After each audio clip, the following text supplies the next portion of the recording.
transgender. It's made very, very cool through the media. Through TikTok, through Reddit, through Tumblr, through Instagram, through Facebook, through Twitter, through their games, in their movies. The princess who came to your ball tonight was me.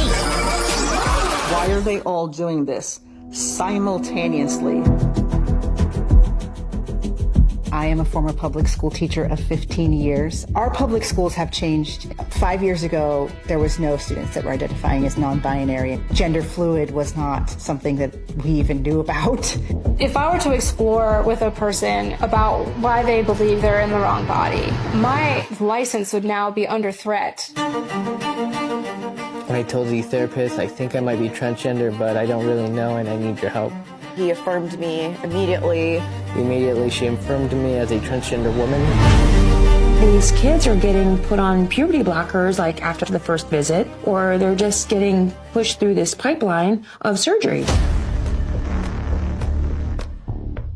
And then I felt down, I felt tired, I felt exhausted, my mom said I looked like a pale ghost. I started to become dysfunctional in just about every area of my life. Come to find out, I had 2 weeks to live. My daughter was in pain. She used to cry. She couldn't sleep. She couldn't concentrate after, taking these hormones. Doctors won't speak out. Very few of us will speak out. If you belong to a very large medical organization, they will threaten your job. As one doctor gushed about how much the procedures bring in. It's a $1.5 billion industry for surgery alone. It's a political agenda being worked out. Kids are sort of a test subject. If you're going to look for anything in this country, you're going to follow the money, because it will always tell you the truth.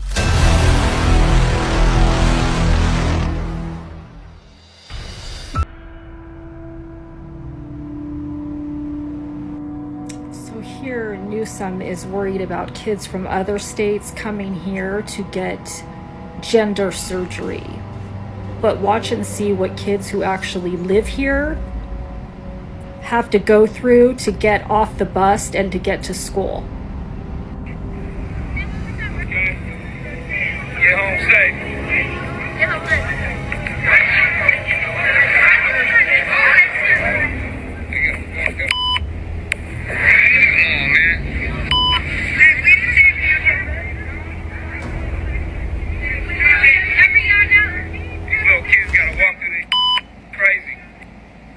My name is Chloe Cole, and I am a detransitioner.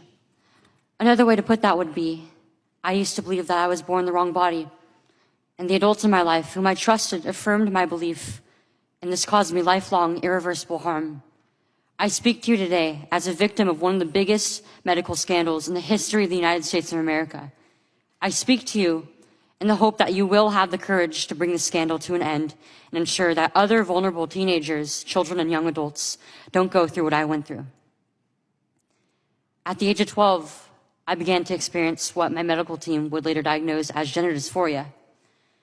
I was well into an early puberty, and I was very uncomfortable with the changes that were happening to my body. I was intimidated by male attention, and when I told my parents that I felt like a boy, in retrospect, all I meant was that I hated puberty, that I wanted this newfound sexual attention to go away, that I looked up to my brothers a little bit more than I did to my sisters. I came out as transgender in a letter I sent on the dining room table. My parents were immediately concerned. They felt like they needed to get outside help from medical professionals, but this proved to be a mistake. It immediately set our entire family down a path of ideologically motivated deceit and coercion. The gender specialist I was taken to see told my parents that I needed to be put on puberty-blocking drugs right away. They asked my parents a simple question: would you rather have a dead daughter or a living transgender son? The choice was enough for my parents to let their guard down, and in retrospect, I can't blame them. This was the moment that we all became victims of so-called gender-affirming care. I was fast-tracked onto puberty blockers and then testosterone.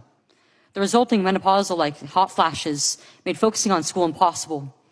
I still get joint pains and weird pops in my back, but they were far worse when I was on the blockers. A month later, when I was 13, I had my first testosterone injection. It's caused permanent changes to my body. My voice will forever be deeper, my jawline sharper, my nose longer, my bone structure permanently masculinized, my Adam's apple more prominent, my fertility unknown.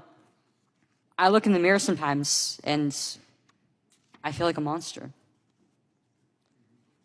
I had a double mastectomy at 15. They tested my amputated breast for cancer. And I was cancer-free, of course. I was perfectly healthy. There was nothing wrong with my still developing body or my breasts, other than that, as an insecure teenage girl, I felt awkward about it. After my breasts were taken away from me, the tissue was incinerated. Before I was able to legally drive, I had a huge part of my future womanhood taken from me. I will never be able to breastfeed. I struggle to look at myself in the mirror at times. I still struggle to this day with sexual dysfunction. And I have massive scars across my chest. And the skin grafts that they took of my nipples are weeping fluid today. And they were grafted into a more masculine positioning, they said. After surgery, my grades in school plummeted. Everything that I went through did nothing to address my underlying mental health issues that I had. And my doctors, with their theories on gender, thought that all my problems would go away as soon as I was surgically transformed into something that vaguely resembled a boy. Their theories were wrong. The drugs and surgeries changed my body, but they did not and could not change the basic reality that I am and forever will be a female. When my specialist first told my parents that they could have a dead daughter or a live transgender son, I wasn't suicidal. I was a happy child who struggled because she was different. However, at 16, after my surgery, I did become suicidal. I'm doing better now. But my parents almost got the dead daughter promised to them by my doctors. My doctors had almost created the very nightmare they said they were trying to avoid.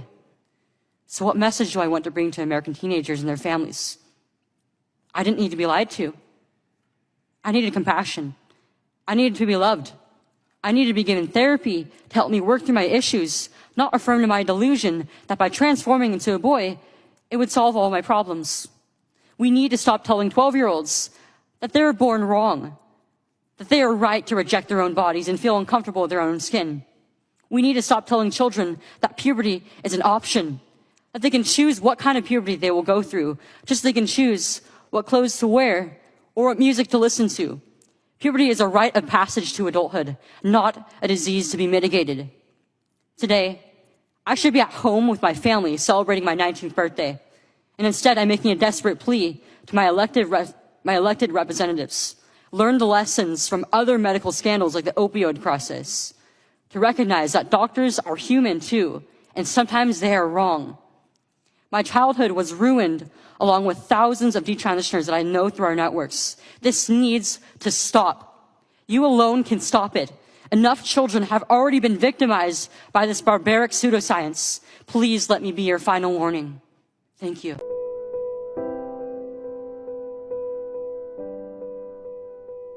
My name is Chloe Cole, and I am a 17-year-old detransitioner from the Central Valley. I was medically transitioned from ages 13 to 16. My parents took me to a therapist who affirmed my male identity, and the therapist did not care about causality or encourage me to learn to be comfortable in my body. I was unknowingly physically cutting off my true self from my body, irreversibly and painfully. I don't know if I'll be able to fully carry a child, and I might be at increased risk for certain cancers, namely cervical cancer.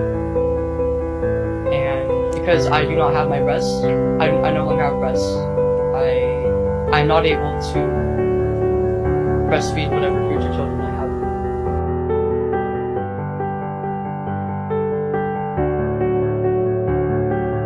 I'm a biological woman that medically transitioned to appear like a male through synthetic hormones and surgery. I will never be a man.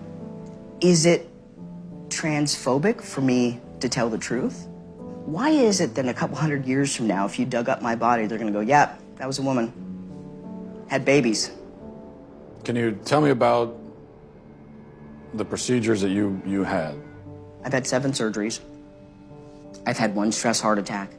I've had a helicopter life ride with a pulmonary embolism. I've had 17 rounds of antibiotics.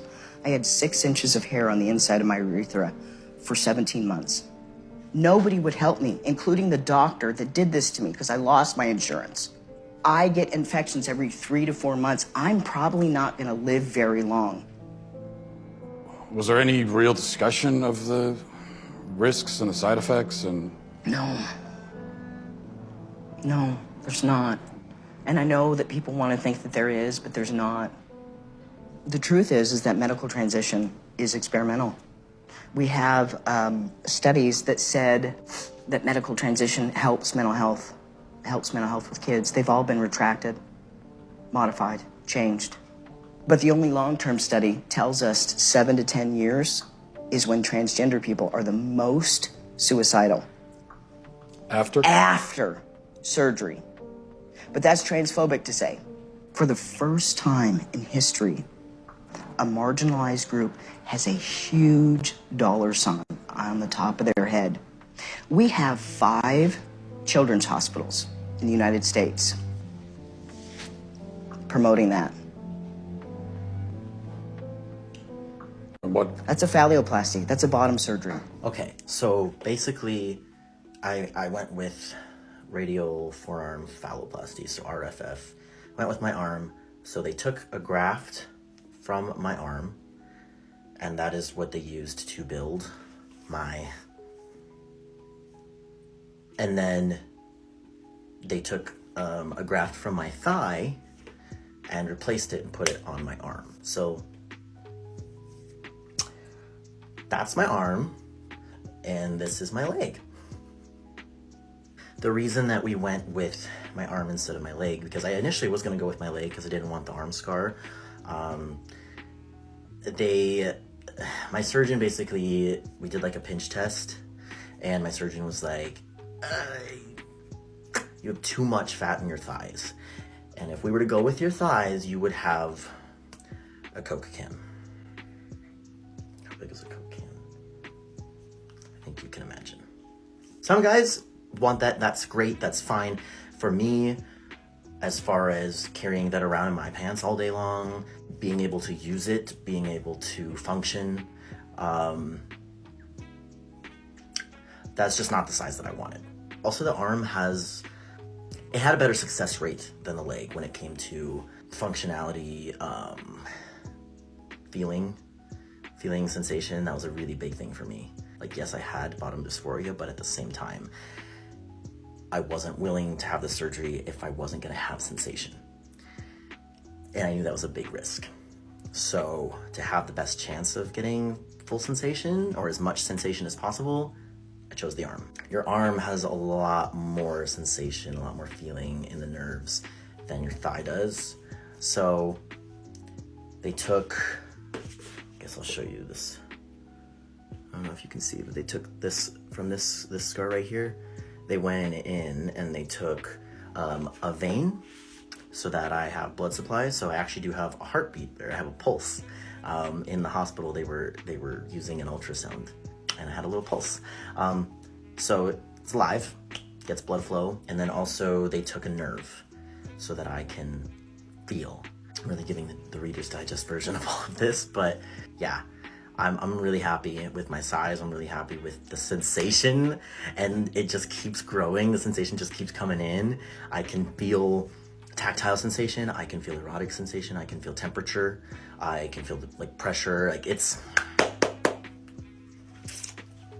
Dr. Chen did a good job. We have 5 children's hospitals in the United States telling girls that they can be boys at $70,000 a pop in a surgery that has a 67% complication rate. That will kill me from infection, that I can't sue on. We're butchering a generation of children because nobody's willing to talk about anything. I have 3 kids. At the age that they're doing this to kids, I'm not transphobic. I love my kids, and I love other people's kids, and you should too. This is wrong on so many levels. Can kids consent? Do you think kids are capable of consenting to this? No, they're not. Being a parent is loving the hell out of your kids and helping them see around corners. Yaylee, she was the girly girl in the house. She used to dress up as a princess. She loved to dance, sing, and she was very artistic. When she was 13, she's starting to go into social media. I noticed that she was sort of depressed because she's starting to herself, and I seek for help. The first year in high school, freshman year, she met this other girl who was going into transgender. She was the one who was telling her that she was depressed because maybe she was not a girl. She was invited to go to an LGBTQ group at school.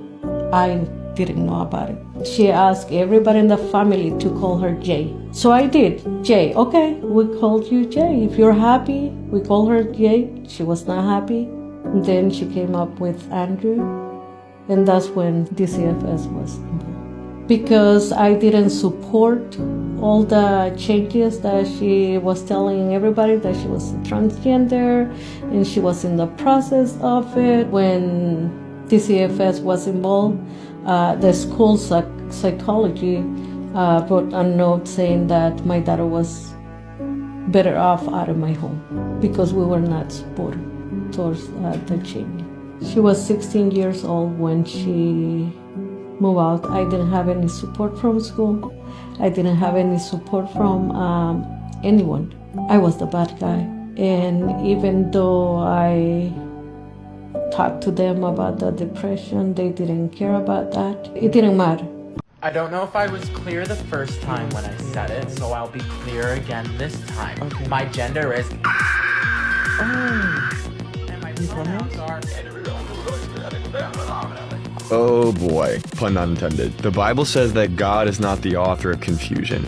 God is light, He is truth, He is gentle, He is kind, He is patient, and the enemy, he's come to kill, steal, and destroy, whereas Jesus came to give life and life abundantly. What's amazing though is Jesus came to set people like this free. So we gotta love them, we have to share the truth. And if you agree, type amen in the comments and click follow or subscribe for more. It's like, and these are your private parts. Yeah. And immediately from there, nothing was recovering. It got worse over time. Immediately going home, this is not typical, and they told me this wouldn't happen, but during a procedure like this, they completely shorten your urethra because obviously you don't have a penis anymore. So they have to cut it and put it like right at the body. And mine was so swollen that I had a catheter in for about a month attached to a bag. And I could feel it like every second. And you also have to dilate when you have this procedure. So basically, they're essentially like plastic, like large, almost like toys. Yeah. Very similar to that. And you have to put them in and leave them in for 30 minutes at a time. That pain. And it felt like a knife inside of me. But I was terrified to like not miss a second, because then I would feel like all of this was going to waste. And I would lose everything that I thought I had wanted for so long. But every single day, the pain was worse and the bleeding was worse. I would bleed all over the bed every time I would do it. And I knew even just a month, 2 months in, something was really wrong. The way dilation works is they give you 4 different sizes and you are supposed to work up to the largest. But I was going backwards. I would try so hard. The surgeon told me, oh, like you just have to make it fit. You just have to put it in. And I couldn't. I felt like I was being shredded inside. And I had no idea what was happening. I would try and call the doctor. I would say, this feels wrong. Like, there's just no way that this is what it's supposed to be like. It looked horrific on the outside. Like, I mean, it didn't, and it still doesn't really look like any kind of genital. It looks like something in between. And I remember that even from when I had the surgery. It looked horrible on the outside. And everything felt wrong in my body. And I would try and call for help. And he said, oh, it's just normal. Try using more lube. Take deep breaths. Try a different angle, like using a pillow. And it made no difference. And I was constantly being told that. And even when we went in for checkups, he just kept saying things were fine. He was like, oh, things are fine.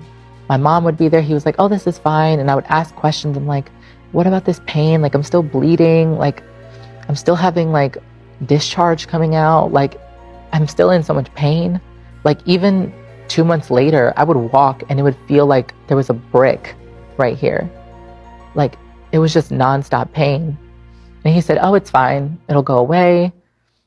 And then just a few months later, I got to a point where I called him and I said, this pain is not going away. It's getting worse by the day. When I try and dilate, I feel like I'm ripping myself apart. And he said, just take antibiotics for 2 weeks. And I never had an infection. It wasn't until the end of that year that I finally called and I said, I need to come in. There's something so wrong here. And I don't understand why no one's actually had me come in and really look. They finally had me come in.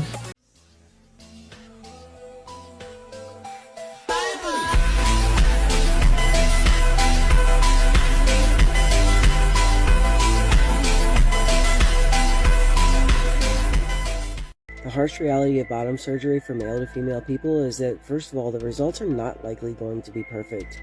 There are no guarantees as to whether you will have sensation or pleasure down there. There are so many health risks. So many risks. It's very dangerous surgery, very serious, very life-changing. And about that, if you're going to have also the vaginal canal, then that means for the rest of your life dilating, which is something, it's like you read that or you're told that and you're like, yeah, okay, I can handle that. But it's really I don't know, I'm almost a year in and it's just crazy how much that has changed my life. I mean, you have to work this into your schedule where every day, an hour before bed, every day you have to dilate. I mean, that is serious, it's really major and overwhelming at times, the fact that I will always have to do that. Hello you guys, I'm 5 days post-op facial feminization surgery. In this video I want to talk a little bit about the complications that I dealt with as a consequence of the surgery, and basically it's just one. And when he was doing my jaw, most of the work can be done from inside the mouth, believe it or not. I don't know how, it's crazy, but in the left side or this side went well for me, but when he did this side, he accidentally cut a nerve or a vein of some kind, and so there was a lot of blood, and he had to stop doing it from the inside of the mouth and had to finish going through an incision out here, which added 2 hours to my surgery, and I feel like caused me a lot more pain in the long run. And consequently my outpatient procedure became a 3-day event. So yeah, but not that big a deal, just a little complication. Thank you guys so much for watching my video. I love you guys. Take care, peace, and goodbye. Opportunities come around far more often than most people realize. The reason is because usually we don't recognize it as an opportunity, or we don't act quick enough. I love you guys. Thanks for watching my video. Take care, peace, and goodbye. So I just did my first dilation, and really I didn't do it. The doctor had to do it for me. But I have to do it by myself before I can leave, which is in a few hours from now, like in 3 hours. Anyway, it was very difficult, and I expressed a lot of concern about me actually being able to do it on my own.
They didn't define that. There was no, back and forth. That was it. And that one question excluded us from knowing that this social transition had taken place. And Lindsay, let me be clear. This was not just about name and pronouns. Mm-hmm. In this support plan, they asked her which restroom and shower on campus she preferred to use. They asked her which sex she preferred to room with on overnight field trips. And then they asked her, how should we refer to you when speaking to your parents? Should we use your birth name and pronouns, or should we use your preferred name? So essentially, you have scenarios where everybody at the school knows your child is confused, knows that they are living a different, a double life, knows potentially they are experiencing some severe psychiatric comorbidities, which many of these children do.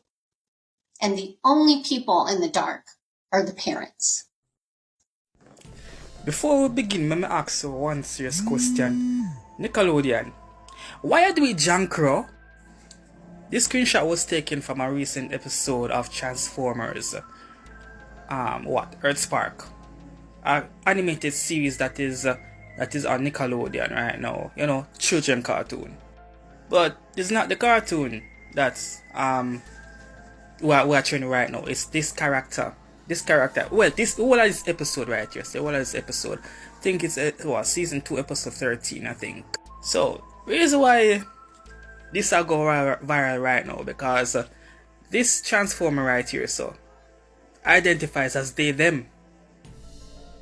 Yes, a machine has a gender identity. Well, the machine has even a machine, in this case, an alien can identify as whatever it wants to be. Yeah, that's how messed up we gone right now. So this episode has been viral for the past 2 days right now. TikTok picked up, YouTube picked it up, every single social media platform picked it up, and I'm not upset, I'm not mad, but this is an example when me talk about say the LGBTQ community is pushing some things on us, forcing as a matter of fact, but people in my comment section are telling me that the LGBTQ community is not forcing anything. What you call this? An alien machine from outer space identifies as they them. I mean, no business no can block me and say yo me hate the LGBTQ community. I mean no business, because me do previous videos I express say yo me no really have nothing against the community and pan all. I just don't understand why some things that it's been forced. And you can't say it's forced, it's just too much. I mean, like, how you go from normal, gay and transgender thing to an alien having a they them a gender pronoun. And I'm talking about gender pronoun what? First and foremost, these are refugees from outer space. What the fuck them have business with gender identity? They must seek refuge from planet Earth. So how the hell gender identity and gender pronoun come in at this? I don't really know y'all, but yo, it's crazy. I'm gonna be right here. And you can squeeze it. The 6th grader is about to have a tiny medical device implanted in his left arm.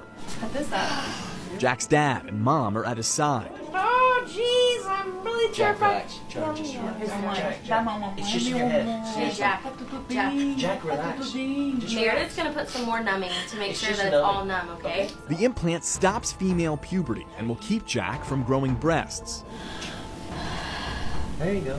What would you say to people who think kids are just too young to make this kind of decision? Sure, I'm a kid, but it doesn't take a genius to realize that I'm not a girl. An estimated 1.4 million adults in the U.S. identify as trans, 150,000 teens. But figures for younger children are largely unknown. Here in the Bay Area, there are at least 6 clinics for trans kids. UCSF serves about 800 children at its 3 clinics. Stanford sees 300 kids. Kaiser Permanente wouldn't tell us how many patients it sees at its 2 centers. But we do know there are more than 1,000 trans children served at the other 4 clinics. Some kids started therapy at 3 years old to transition socially. which means changing their names and wardrobes to match the gender they choose.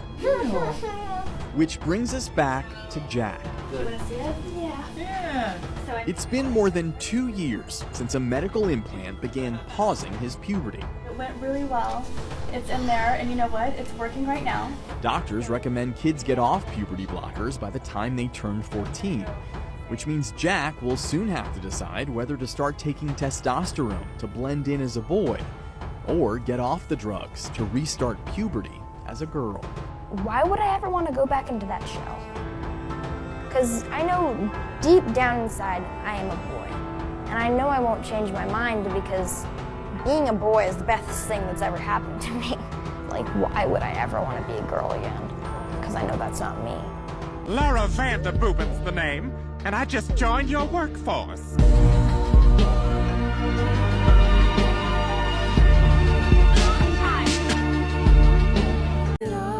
Hey y'all, it's Millie, I'm that bitch I really am.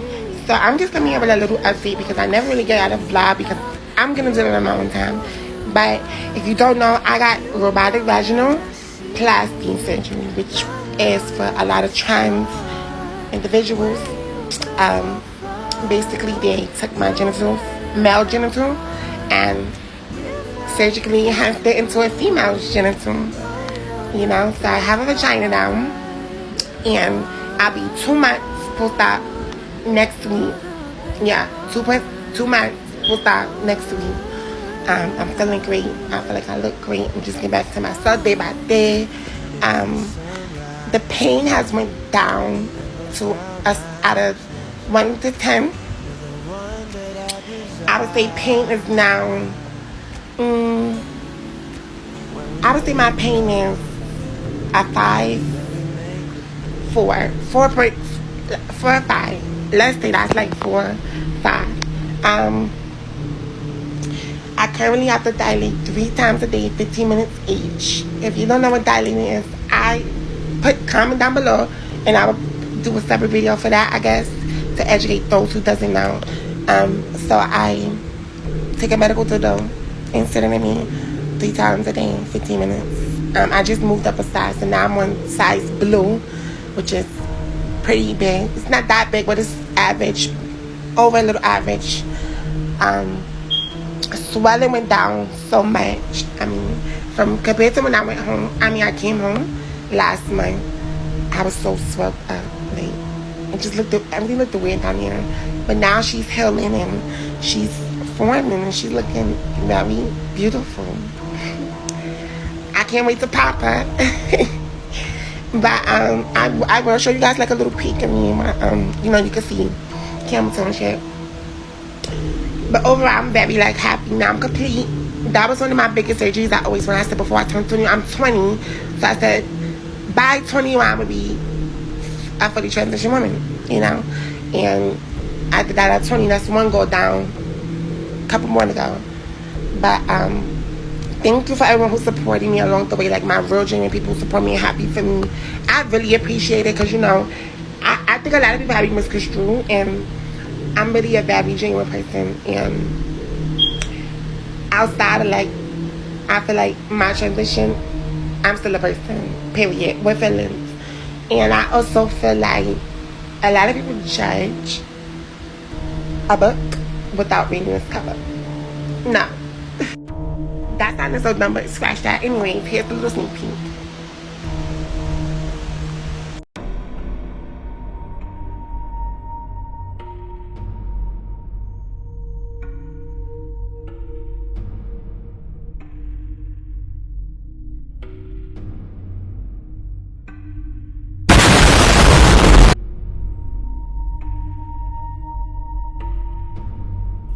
What's up, y'all? This is your boy Ace, and today makes 11 months post-op top surgery, and these are my scars.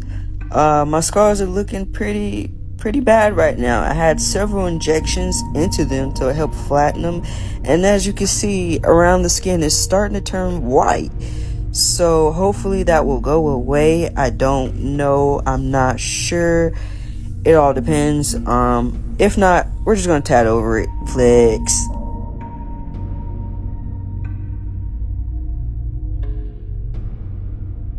Happy Pride Month, everyone. I got a lot of questions about dilation, so I would love to talk about dilation today. Dilation is when you dilate and stick a instrument into the new canal to maintain the shape and depth of your new orifice. So right after I had my gender-affirming surgery, I was required to dilate 3 times a day for 15 minutes.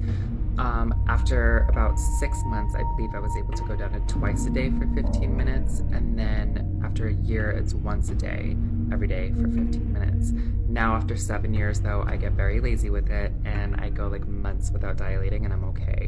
I don't recommend doing that, but it's not like I have had an issue with it. I was given 3 sets of dilators, a small, a medium, and a large. They're all the same height, but their width is different. On the dilators, there are markers, so you can see how much depth you're either losing or gaining or maintaining. So if I ever go too long without dilating, like we're talking a couple months, all I have to do is go down a dilator size, dilate with that for like a day or 2, and then I bounce right back to where I was. I want to talk about this though. Do you have to dilate if you are consistently active making boom boom? No, you don't. You can either do one or the other. I personally like to dilate before I do anything related to spicy time because, oh god, my boyfriend's gonna kill me for saying this, but he is he's larger than my largest dilator, so for me it hurts if I don't do that before. So yeah, I like to just kind of keep things nice and open down there. Dilating is also not a pleasurable thing. It doesn't hurt, it's just not pleasurable. It's uncomfortable, it's awkward, it's like, boring.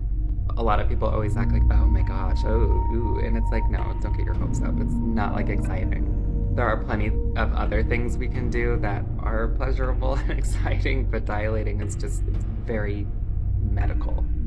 Anyway, so that's what I have to say about dilating. Thank you so much for your questions and for being respectful. If you have any more questions, feel free to ask. Also, if you can, please like and share this video so that the correct information can start to circulate and we can help change the narrative and help trans people a little more.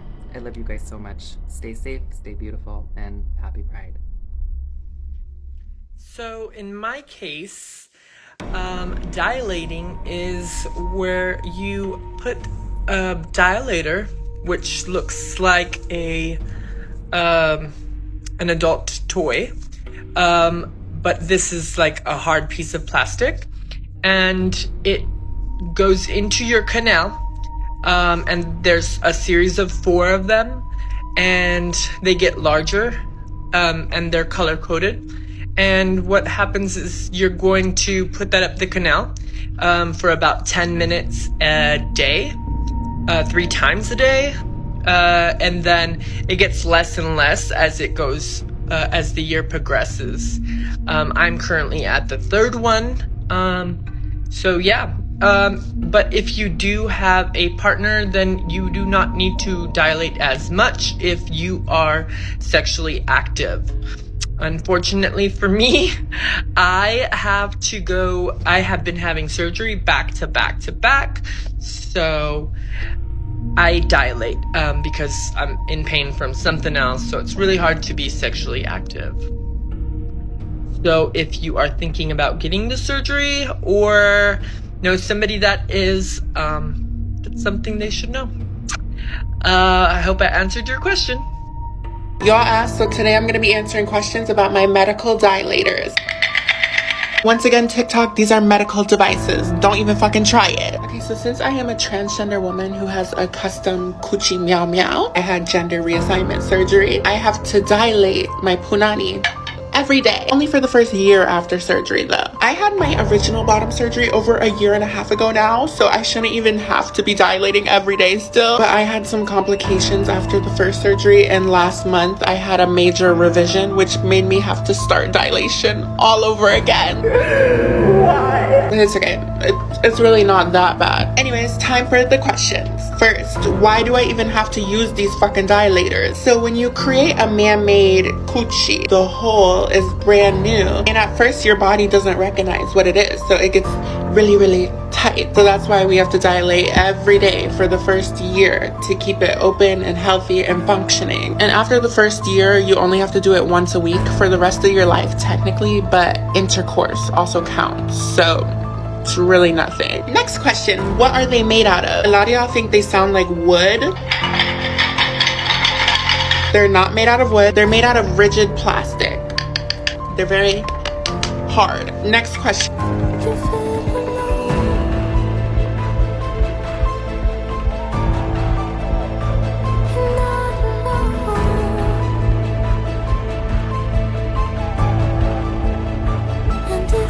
I love being a transgender alien.